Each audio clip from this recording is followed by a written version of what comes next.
Welcome back to the Desert Workshop. As you can see, I'm in my coveralls again.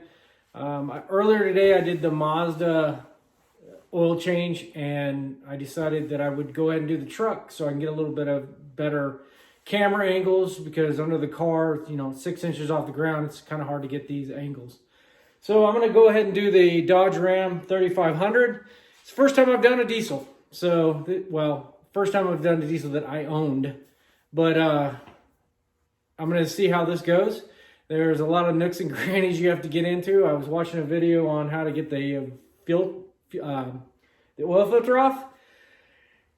Yeah, it's going to be fun. So the one thing about diesel, you want to make sure you have your oil in the proper oil with you.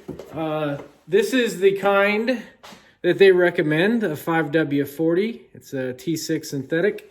That's what they recommend in the catalog for this particular diesel. I have never bought that much oil at one time, so it was kind of expensive, let's just say. Well, luckily, you do it about once a year, because it's every 15,000 miles or whenever the computer tells you to. Right now, I have about 11,000 miles on it, but it's been over a year. So I'm going to go ahead and change it, get it all record, my record's changed. But we'll do some minor, just look at some of the things that you can look on a vehicle, like your tires, your air filter, and all that. It's much larger, so it might be easier to see than it was on the Mazda. I might still upload the Mazda one just so you can see the difference in the amount of oil that comes out of it. I believe this one has 12 quarts, so that's quite a bit. You can do the calculations in your head. It's about 3 gallons. 4 quarts to the, yeah, 3 gallons. 3 gallons, yeah. Okay, so let's get started with this. I'm going to get the camera below so you can see it a little bit better. I couldn't really do that on the Mazda because it was very tight fit. Welcome to the underside of my truck. Yeah, this is a little weird. I got as much light as I possibly can down here so you can actually see things. Let me move this over. See if I can move the camera over. There. That is the drain plug for it, for the Dodge. It's right in front of the transmission. Drain plug is down there. And yes, I know there's dirt underneath this. I thought I cleaned it out enough, but I guess I didn't. Right there, that's a great shot. Okay, this is the drain plug right here. It takes a 3/8 ratchet, just the open end with no socket on it. We'll unloosen this. I'm going to see how much torque's on it, but first of all, I'm going to clean this dirt off before. All right, I'm also going to do this with a headphone, so I'm not trying to yell up or anything. I cleaned off all the dirt. Let's see if I can get enough torque on there. I have it in the off position right now on the ratchet, and we'll see how much the factory torqued this thing. Yeah, I might need an extension. Nope. Okay. That's old man strength right there. Is that it? Yep. Okay. I'm going to pull this out. This is going to be really black because it's diesel. And I'm just hoping I have enough room in this. It said 16 quarts. We'll see. Really should probably put gloves on this one. This stuff stains your skin. And it doesn't really matter with the oil plug itself. You can let it drop. There you go. Nice black gold. Yep, it's coming out pretty strong.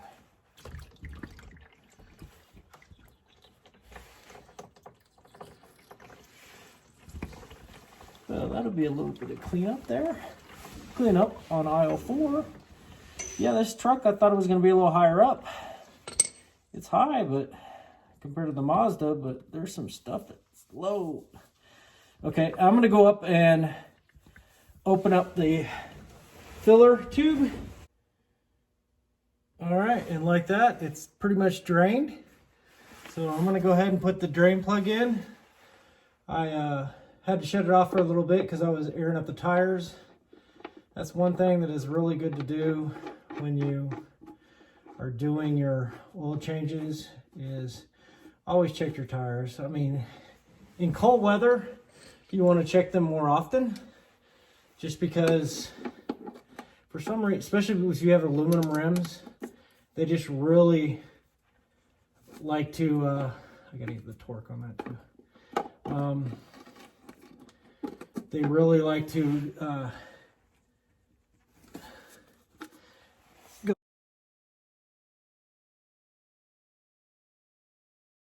See if we can. The gray right in there. You can see the very bottom of it. That canister right there, that is the oil filter, and we need to pull that out now. So I'm going to stop recording right here because I can't get my arms and the camera in at the same time, but once I get it loose, then we'll put on the new one. All right, sorry, had the hat backwards, climbing underneath the vehicle. The one thing I did say in the Mazda, and luckily it's the same one, looks almost like a Monster drink, huh? No. Is make sure you put your oil right around here. So when you put it up on the engine block, when you turn it on, and you just do it normal, don't gorilla fist it, don't tighten it down really hard. Just put the oil on there so it won't seize up against that engine block. It'll save you a lot of headache for the next time you change your oil, and it'll also, if you sell the vehicle or whatever, it'll help you with that. So just make sure you put the oil right around here before you put it up. Oh, just one of the tools I'd like to show you. This is the oil filter wrench that I used to get it off. It'll slide, it's slip jaw, so to go to smaller or larger. I actually bought this when I first was changing the oil on my Harley Davidson. I needed it. It was the only way I could get it off because then again, I don't think they put oil around the gasket. So this is a pretty handy tool. I think I got it at AutoZone. I don't know. Made by Imperial. It's a US tool, but it worked quite well. All right, I'm going to set this up to show you where I'm putting the oil in. Set the camera up. So, all right, so we already know that this takes like 12 quarts. And the first one is 2.5 gallons. So that's 10 quarts. 10? No. Yeah, 10 quarts. So we can go ahead and start. Hopefully I don't get it all over. And let's see how fast this goes.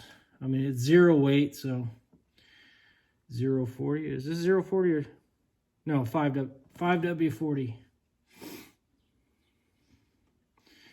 So, and you don't want to overfill your filter like I just did. So it gets all over your engine. It'll probably be smoking. I need a bigger hole.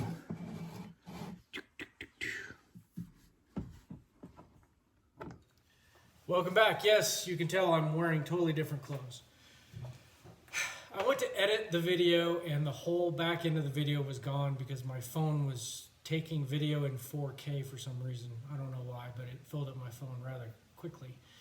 So, needless to say, I did finish the oil change and I checked the oil.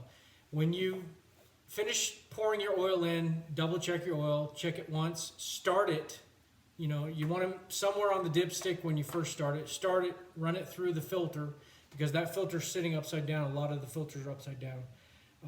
And that held almost a quart of oil. So once I ran it, of course it was going to be a quart low, so I went ahead and topped that off. Let it all go down to the bottom, let your engine rest, check your tires, whatever you're going to do, and then go back and check it again. You'll probably have to add some more. Just make sure that you're in those hash marks, preferably up towards the top. Just don't go over because you can cause to blow seals. If you have any questions about changing the oil or anything, just leave your comments in the bottom. I'll check it.